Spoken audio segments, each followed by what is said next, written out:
ఒక 25 మందిని అమాయకుల్ని చంపిన కారణంగా ఇక్కడ జన్నారంలో, మంచిర్యాల డిస్ట్రిక్ట్ జన్నారంలో కొంతమంది ఏబీవీపీ నాయకులు, బీజేపీ సంఘాలు, అట్లనే హిందూ సంఘాలు వాళ్ళు ఇక్కడ కొవ్వొత్తులతో వాళ్ళకి నివాళులు అర్పిస్తున్నారు. వాళ్ళని మనం అడిగి తెలుసుకుందాం. ఈ యొక్క అటాక్ ఏ విధంగా తీసుకోవచ్చు దాని గురించి ఒకసారి మనం ఇక్కడ ఉన్న హిందూ సంఘాలను మనం అడిగి తెలుసుకుందామండి.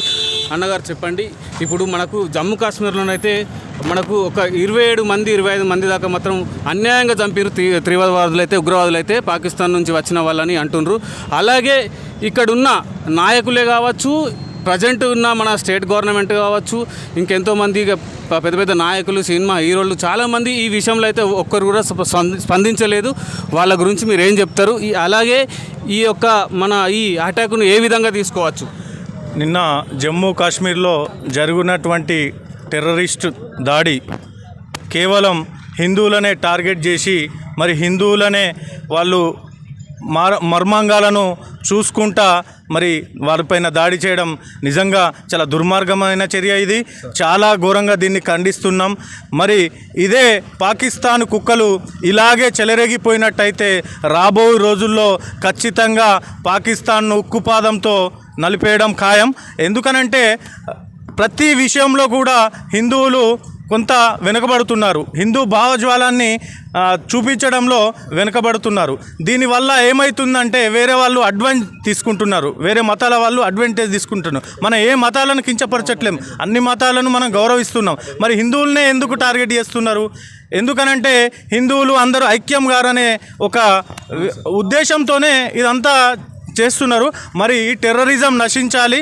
ఖచ్చితంగా అక్కడ జమ్మూ కాశ్మీర్లో చేసినటువంటి ఎవరైతే ఎంతమంది దుండగులు ఉన్నారో వాళ్లకు ఖచ్చితంగా మరణ శిక్ష విధించాలి.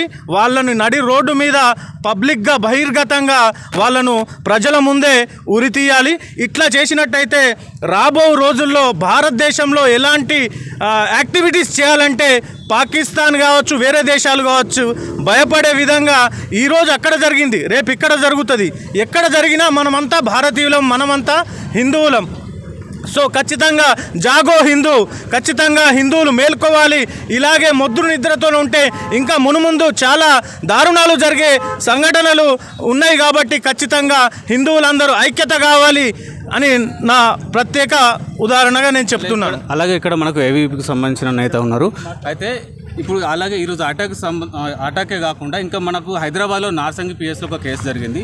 అది ఏంటంటే బంగ్లాదేశ్ యువకునికి మన బర్త్ సర్టిఫికేట్ ఇచ్చింది ఇక్కడ గవర్నమెంట్. దాని గురించి మీ స్పందన ఏంటిది? అలాగే ఈ అటాక్ గురించి కూడా మీరు చెప్పండి అన్న. అయితే ఇంకో విషయం అంటే ఇక్కడ లోకల్ నాయకులే జై పాకిస్తాన్, జై పాకిస్తాన్ అని చెప్పేసి అంటున్నారు. ఇక్కడ లోకల్ నాయకులు చేయబట్టే వాళ్ళు ఇక్కడ అటాకులు చేస్తారని చెప్పి ప్రజల యొక్క స్పందన, దానికి కూడా. నమస్కారం అన్న, మనీష్ నా పేరు. నేను ఏబీవీపీ రాష్ట్ర కేల్ కన్వీనర్. అయితే మన దేశంలో జరిగిన ఈ ఘటనను నేను చాలా తీవ్రంగా ఖండిస్తూ ఉన్నాను. ఎందుకంటే 27 మంది హిందువులను మాత్రమే ఒక ప్లాన్బద్ధంగా, ఒక పకడ్బందీగా వారు టూరిజం కోసం మన సౌత్ ఇండియా కావచ్చు, నార్త్ ఇండియా కావచ్చు, నార్త్ ఈస్ట్ కావచ్చు, వాళ్ళు కాశ్మీర్ అందాలని చూద్దామని చెప్పి టూరిజం కోసం వాళ్ళు మన దేశం అందాలను చూద్దామని చెప్పి వెళ్తే కొంతమంది ముష్కరులు, కొంతమంది లంగ బడివేగాళ్ళు మన దేశపు ఆర్మీ వాళ్ళ డ్రెస్ వేసుకొని వారి దగ్గరికి నమ్మకంగా వెళ్ళి 27 మంది ప్యాంట్లు విప్పి మర్మాంగాలు చూస్తూ మరి వీరు మన మతం వారా కాదా అని చెప్పి మర్మాంగాలు చూస్తూ వారిని కాల్చి చంపడం జరిగింది.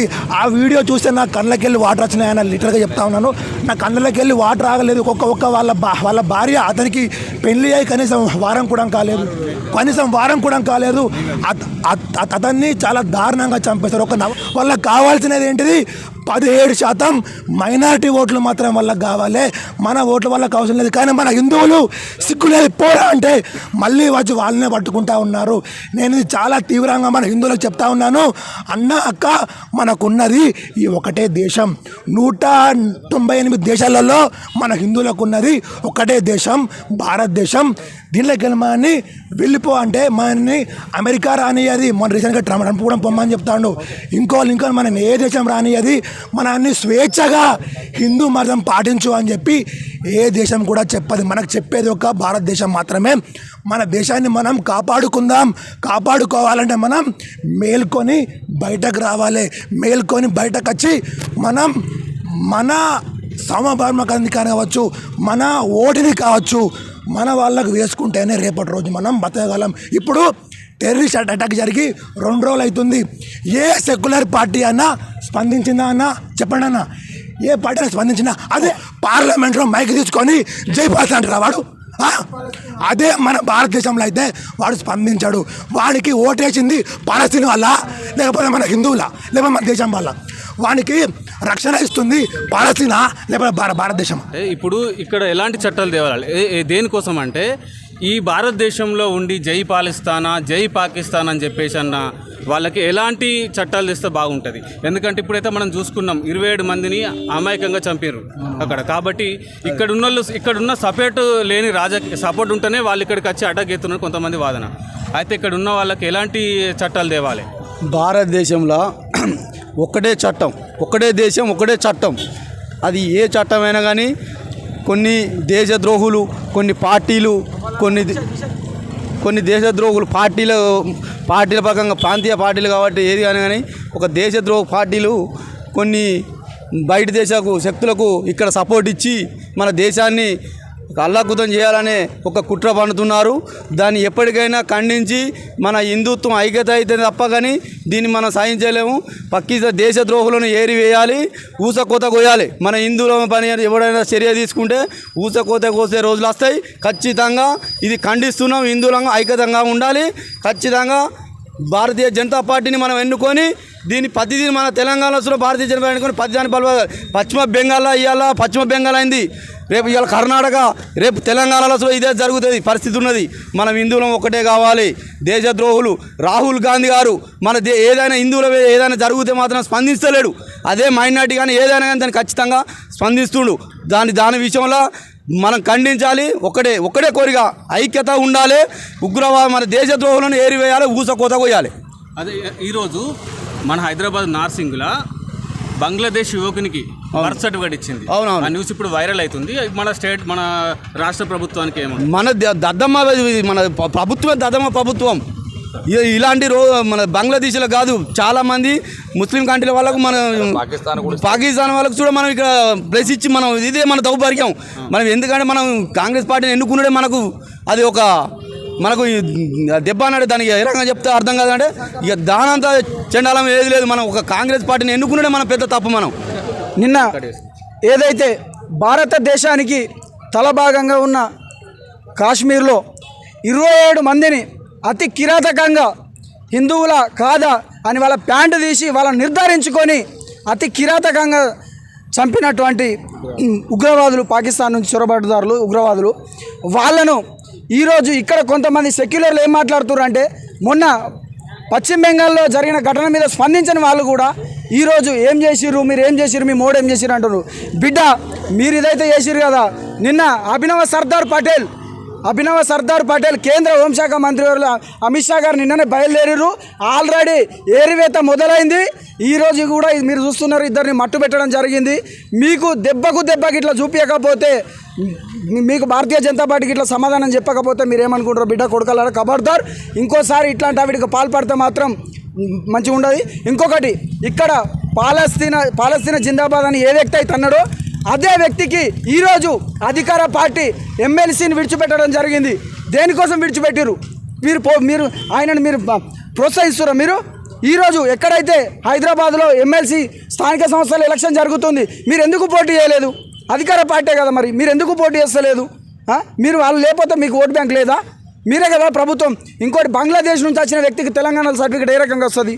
స్టేట్ గవర్నమెంట్ ప్రోత్సాహం లేని ఏ రకంగా ఇలా పశ్చిమ బెంగాల్లో మమతా బెనర్జీ ఏ రకంగా ప్రోత్సహిస్తుందో బంగ్లాదేశ్ చొరబాటుదారులను, ఇక్కడ కూడా హైదరాబాద్లో అదే పరిస్థితులను తీసుకురావడానికి స్థానిక గవర్నమెంట్ కృషి చేస్తుంది. 100%గా చెప్తున్నా. ఇట్లాంటి వాళ్ళను ప్రోత్సహిస్తే మాత్రం ఖబర్దార్ కొడుకల్లారా, ఎవరైనా మంచిదే. ఇట్లాంటి దాడులను ప్రోత్సహించడం మాత్రం ఖబర్దార్ కొడుకల్లారా. ఇంకోసారి ఇలాంటి ప్రోత్సహించడం మాత్రం చెడ్డి వల్గదెంగి రోడ్డు మీద ఇడిచిపెడతాం బిడ్డ. మీరు ఇంకోసారి భారత్ మాతా కీ అలాగే మనకు బీజేపీ మన నేత ఉన్నారు అయితే అన్న మనకి ఇప్పుడు మీరు ఈ సంఘటన అయితే చాలా చూస్తున్నారు. ఇది ఒక్కటే కాదు, పుల్వామా దాడే కావచ్చు, ఇప్పుడు ఈ ప్రజెంట్ అయిన సంఘటన కూడా బాగా ఒక దేశంలో మొత్తం అందరూ బాధపడలేసింది. అసలు ఇది దేని ఏ విధంగా ఖండిస్తారు? నమస్కారం అండి. కాశ్మీర్ దాడులలో జరిగినటువంటి సంఘటన చాలా బాధాకరమైనది. ఇలాంటి సంఘటనలు జరగడానికి ముఖ్య కారణము ఇండియాలో ఉన్న కొంత ఉగ్రవాదులు సంబంధాలు ఉన్నాయి, వాటి వల్లనే జరుగుతున్నాయి. ఇండియా పైన దాడులు చేస్తున్నారు. ఒకడు అంటాడు 15 మినిట్ పోలీస్ హటావ్, ఇండియా మే హిందూయిజం కా హమ్ బతాయేగా. ఇంకొకడు అంటాడు వేరే దేశం వాళ్ళను సపోర్ట్ ఇచ్చుకుంటూ ఇండియా వాళ్ళని కించపరుస్తాడు. ఇలాంటివి చాలా జరుగుతున్నాయి. కాబట్టి దయచేసి ఉన్నత అధికారులు కావచ్చు, రాజకీయ నాయకులు కావచ్చు, ఎవరైనా కానీ ఫస్ట్ ఇండియాలో ఉన్న వాళ్ళని సరిదిద్దండి. పాకిస్తాన్ జిందాబాద్ అంటే ఇండియాలో సీట్లు ఇస్తారు. ఇండియా పాకిస్తాన్ మ్యాచ్ జరిగితే పాకిస్తాన్ విన్ అయితే ఇండియాలో సంబరాలు జరుపుకుంటున్నారు. అలాంటి దౌర్భాగ్యమైన స్థితిలో ఇండియా ప్రజలు నివసిస్తున్నారు. ఈరోజు వేరే దేశానికి సపోర్ట్ చేసే వాళ్ళని ఇండియాలో అన్ని హక్కులు కల్పిస్తున్నారు. ఇది ఎంతవరకు కరెక్ట్? ఈ విషయంలో కొంతమంది ఆలోచించాల్సింది రాజకీయ నాయకులు కావచ్చు, హిందూ సంఘాలు కావచ్చు, అందరూ ఆలోచించి ఇలాంటి వారికి తగిన బుద్ధి చెప్పాలని మేము ఈ ర్యాలీ ద్వారా అందరికీ తెలియజెప్తున్నాం. భారత్ మాతాకి జమ్మూ కాశ్మీరు చూడడానికి వెళ్ళినటువంటి యాత్రికుల మీద ఇది ఒక పిరికి పంజా చర్య చేసి ఒక 27 మందిని పొట్టన పెట్టుకున్నారు ఈ పాకిస్తాన్ ఉగ్రవాదులు. అటువంటి పాకిస్తాన్ ఉగ్రవాదులకి మన కేంద్ర ప్రభుత్వం తగిన చర్యలు తీసుకొని వారిని నడి రోడ్డున ప్రజల ముందుకు తీసుకొచ్చి వారిని ఉరిదీసి ఎలాగైతే మన మర్మాంగాలు చూసి వాళ్ళు అటాక్ చేసిరో అలానే వారిని కూడా మర్మాంగాలను పాయింటు షర్టు బట్టలిప్పేసి అలాగే అటాక్ చేయాలని నేను విన్నవించుకుంటున్నాను.